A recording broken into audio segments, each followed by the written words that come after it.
The content of this video is our personal interpretation and analysis of the movie. In the event of any concern about production house or OTT streaming platforms, we are prepared to remove this video. Kindly review the description and contact us via email. Thank you. Hello, welcome दोस्तों। आज हम explanation करेंगे newly release series scam 2003 the Telugu story. Harshad Mehta के scam के बाद ये सबसे बड़ा स्कैम है, टोटल 30,000 करोड़ का। दिल थाम के बैठिए, एक्सप्लेनेशन शुरू होने वाला है और एक्सप्लेनेशन के आखिर में आप लोगों के लिए गिफ्ट है, तो पूरा वीडियो जरूर देखना। मूवी के शुरुआत में हम तेलगी को देखते हैं जो कि ट्रेन में फल बेच रहा था, वो भी एकदम इंग्लिश टॉकिंग में। उधर उसको शौकत साहब नोटिस करते हैं और बोलते हैं, इतना अच्छा इंग्लिश बोल लेते हो, शहर जाके नौकरी क्यों नहीं करते? वो बोलता है, ऐसा नौकरी देगा कौन, बीकॉम पास करके भी मैं इस गाँव में पढ़ा हुआ हूँ। तब शौकत साहब बोलता है, मैं नौकरी दूंगा तुम मुंबई आ जाओ। तेलगी का परिवार बहुत गरीब था, वही सबका पेट पालता था, उसका बाप नहीं, वो अपने माँ और भाई के साथ ही रहता था। तो उन सबको छोड़ के मुंबई चला आता है। मुंबई जाते ही वो शौकत साहब से मिलता है और उनके साथ काम शुरू करता है। शौकत साहब का होटल का बिजनेस है, पर उनका 70% रूम हमेशा खाली रहता था। तो इसीलिए तेलगी ने क्या किया, टैक्सी ड्राइवर के साथ पार्टनरशिप किया कि तुम अगर इधर कस्टमर लाते हो तुमको मैं 5% दूंगा। फिर क्या, देखते ही देखते बिजनेस टर्नओवर करने लगा, अच्छा बिजनेस होने लगा। और शौकत साहब को उनकी बेटी नफीसा जब खाना देने के लिए आती थी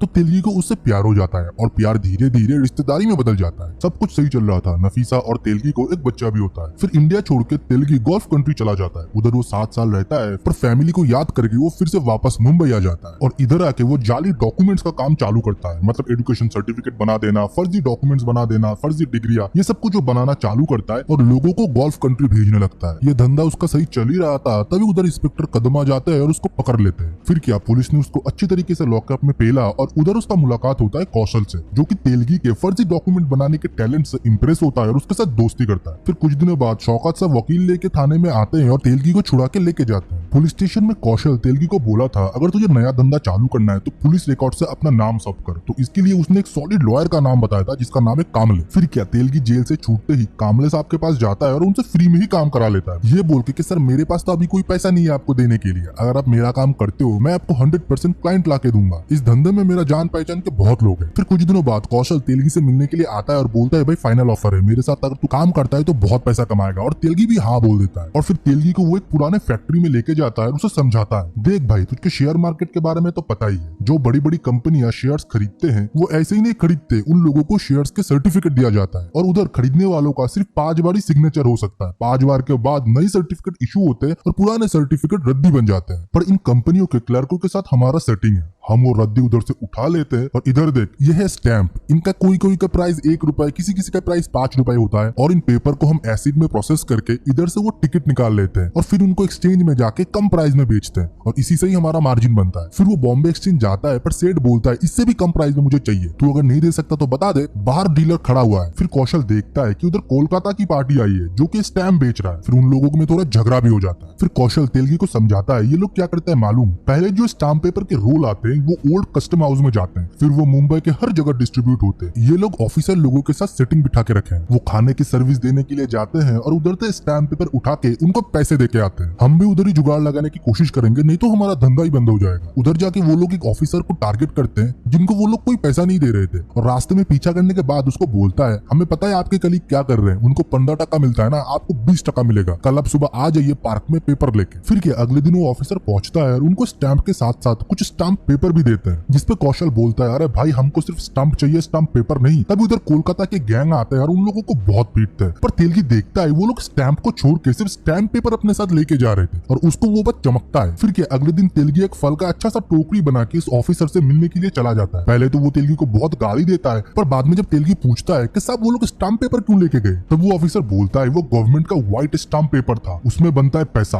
कभी कभी मौका मिलता है तो उसी मौके का फायदा उठा के मैंने वो चुरा लिया था। उधर करीब 13-14 हजार का माल था। तब तेलगी बोलता है कभी कभी मौके से सब धंधा नहीं बनता, पर उसको वो बात चमक गया था। फिर वो सीधा फैक्ट्री पहुंचता है और बोर्ड में कुछ आंकड़े लिखता है और कौशल से बोलता है, भाई डेयरिंग करने का टाइम आ गया। और ये बोलता है 33,000 करोड़ का डील सरकार सिर्फ स्टैंप पेपर में करता है, उसमें से 10% जाता है महाराष्ट्र को और बाकी 80% बॉम्बे को। बोले तो अकेले बम्बई से 2500 करोड़ का साल का डील बनता है। ये ब्लाइंड स्टैंप पेपर से sale deal, company deed, partnership deed, gift deed, agreement to sale, रोज ऐसे हजारों डॉक्यूमेंट रजिस्टर होते हैं ये तक कि विल बनाने के लिए किसी का घर बस रहा हो या किसी का घर रजिस्टर हो रहा हो तब भी ये स्टाम्प पेपर का जरूरत पड़ता है। अगर ये देश कुबेर का खजाना है तो ये स्टाम्प पेपर उसका चाबी। अगर इधर से हम 1% भी चुरा लेते हो तो सीधा सीधा 70 से 80 करोड़ का धंधा बनेगा। फिर प्लान बनता है, तेलगी बोलता है स्टाम्प पेपर का सफर शुरू होता है नासिक से, उधर ही सारा स्टाम्प पेपर प्रिंट होता है, फिर वो पूरे देश में सर्कुलेट होते हैं। हजारों लाखों के स्टाम्प पेपर कड़ी निगरानियों में ट्रक में ले जाकर ट्रेन में लोड किया जाता है। फिर वो आता है बॉम्बे के वरीबंदर स्टेशन में, फिर उधर से ओल्ड कस्टम हाउस में आता है और बाकी के स्टाम्प पेपर सारे स्टेट में सर्कुलेट होते हैं। देख, कस्टम हाउस से तो हमारा मदद होने से रहा, तो बीच में से ही हमको उड़ाना पड़ेगा। फिर क्या, वो लोग वरीबंदर स्टेशन में नजर रखने लगे और एक स्टेशन मास्टर को अपनी तरफ कर लिया और तेलगी एक बड़े आर्ट डायरेक्टर से मिलता है और बोलता है सर मूवी का काम है, उधर हमको नकली स्टैम्प पेपर जलाना है। असली स्टैम्प पेपर का अगर कोई हूबहू नकली बना सकता है वो आपके अलावा और कौन कर सकता है, तो आप काम करो, आप हमको एक प्रिंटिंग प्लेट दे दो, शूट होने वाला है मद्रास पे, उधर ही जाके हम लोग प्रिंट कर लेंगे। और वो डायरेक्टर मान जाता है। फिर एक चाचा के शादी के कार्ड के प्रिंटिंग दुकान को वो लोग रेंट में लेते हैं और रात में वो लोग काम चालू करते हैं और वो नकली प्रिंटिंग प्लेट से स्टैम्प पेपर को प्रिंट करने लगते हैं। और उनका प्लान ये था, वड़ीबंदर स्टेशन पहुंचने के 10 मिनट पहले ट्रेन धीमा होता है, वही बीच में वो ट्रेन में चढ़ेंगे और असली स्टैम्प पेपर के साथ नकली स्टैम्प पेपर बदल देंगे और इसमें स्टेशन मास्टर भी उनका मदद करेगा। प्लान तो उनका कामयाब होता है, पर बाद में वो जब उनको बेचने के लिए निकलते हैं तब उनको मुश्किल का सामना करना पड़ता है। उनका लॉयर कामले बोलता है महीने में बस मुझको 7 से 8 ही स्टाम्प पेपर चाहिए होगा। किसी भी जगह वो अगर बेचने के लिए जाते हैं उनको 10 से ऊपर कोई नहीं खरीदता, क्योंकि किसी को बल्क में इतना चाहिए ही नहीं। पर उन लोगों के पास स्टैम्प पेपर का भंडार था। फिर कौशल तेलगी को बार में ले जाके बोलता है भाई जितना आ रहा है आने दे, इतना टेंशन मत ले तू, अभी देखना महीने के हम लोग कितना अच्छा कमा रहा है। बट तेलगी का सपना ही कुछ और था और तेलगी बार में एक डांसर को देखता ही रहता है। फिर वो घर आके अपने बेटी का बर्थडे सेलिब्रेशन करता है और उसका भाई बोलता है भाई तू जो बिजनेस कर रहा है अपने साथ मुझे भी लगा ले, पर तेलगी उसको कुछ नहीं बताता। फिर तेलगी एक कॉर्पोरेट लॉ फर्म पहुंचता है, पर वो लोग ऑर्डर देने के लिए तो रेडी है बल्क में, पर उनको चाहिए एक लाइसेंस ब्रोकर जो कि ऑथोराइज हो कस्टम ऑफिस से। फिर तेलगी कामले से मिलता है और एक ऑफिसर से भी। सर इसके लिए आपको डॉक्यूमेंट वेरिफिकेशन करना पड़ेगा, लंबा प्रोसेस है और इसमें फाइनल अप्रूवल राणे साहब करेंगे और इसमें कोई झोल झाल नहीं कर सकते, ऑथेंटिकेट वैसे ही आपको जाना पड़ेगा। फिर एक दिन उनके दुकान पे रेड पड़ता है, पर रेड पड़ता है शराब के लिए, क्योंकि वो इलाका ही कुछ ऐसा था। पर तेलगी के मन में डर बैठ जाता है क्योंकि इधर नकली स्टैम्प पेपर है। फिर वो इलाका के दरगाह के मौलवी के पास जाते हैं और वो बोलता है मैं दरगाह को रिनोवेट करना चाहता हूँ, इसलिए मैं कुछ मदद करना चाहता हूँ, पर इसके लिए आपको पुलिस से बचाना पड़ेगा क्योंकि ये लोग बहुत परेशान करते हैं, हम लोग छोटे धंधे वाले लोग हैं। तो मौलवी साहब बोलते हैं इससे अच्छा तुम पुलिस से ही दोस्ती कर लो, और ये बात तेलगी को चमकता है। फिर वो कौशल को लेके पुलिस स्टेशन पहुंचता है और उसके साथ इंस्पेक्टर कदम भी थे, और इंस्पेक्टर को देख के कौशल चौंक जाता है। कदम और तेलगी ऑफिसर से जाके बोलते हैं साहब मैं पुलिस फंड में पैसा डोनेट करना चाहता हूँ और आप दरगाह वालों को दे दीजिए रेनोवेट के लिए, तो पुलिस और दरगाह वालों के इलाके के साथ भी आपका अच्छा रिलेशन बन जाएगा। इससे तेलगी के साथ पुलिस का रिश्ता अच्छा हो गया। फिर रात को इंस्पेक्टर लोगों के साथ तेलगी भी बैठा था और तेलगी कदम साहब से पूछ ही लेता है सर मुझको स्टाम्प पेपर का बिजनेस करना है, इसके लिए मुझे लाइसेंस चाहिए, आप थोड़ा मदद कर दो। फिर उसको कदम साहब बोलते हैं अपने एमएलए है ना तुकाराम, वो तेरा मदद कर पाएगा, तू एक काम कर उसके एनजीओ पे थोड़ा पैसा डोनेट कर, वो तुझसे जरूर मिलेगा। पर तेलगी के इन सब डिसीजन से कौशल बिल्कुल खुश नहीं था। तेलगी एनजीओ जाता है और पैसे भी डोनेट करता है, फिर वो तुकाराम से मिलके उसको अपना भी कर देता है। फिर वो लोग पहुंचते हैं ओल्ड कस्टम ऑफिस पे लाइसेंस लेने के लिए, पर राणे उन लोगों को बोलता है सर पहले से ही 2500 एप्लीकेशन पड़े हुए हैं, उनमें से 800 तो आपके ही है और इस स्टाम्प पेपर के बिजनेस में मार्जिन बिल्कुल नहीं है, आप इनको एक काम करिए किसी दूसरे सेक्टर में घुसा दीजिए। फिर क्या, तेलगी को उधर से खाली हाथ ही लौटना पड़ता है। फिर फैक्ट्री में आके वो देखता है कौशल दारू पी रहा है और कौशल पूछता है भाई तेलगी लाइसेंस किधर है? तेलगी बोलता है वो नहीं मिला। तब कौशल को बहुत गुस्सा आता है और वो तेलगी को गाली देके बोलता है जो जो पैसे तूने उड़ाए ना उसमें से मेरा पैसा भी था। फिर क्या, देखते देखते उन दोनों में लड़ाई शुरू हो जाता है और कौशल तेलगी को बहुत मारता है। तब तेलगी उसको बोलता है आइडिया मेरा है, प्लान मेरा है और मार भी मैं ही खाऊं, तेरे पास एक चीज नहीं है जो मेरे पास है, वो है दिमाग। यह है पार्ट 1 का एक्सप्लेनेशन। पार्ट 2 का एक्सप्लेनेशन बहुत जल्दी चैनल पे आने वाला है। ये मूवी तो इधर ही खत्म हो गया।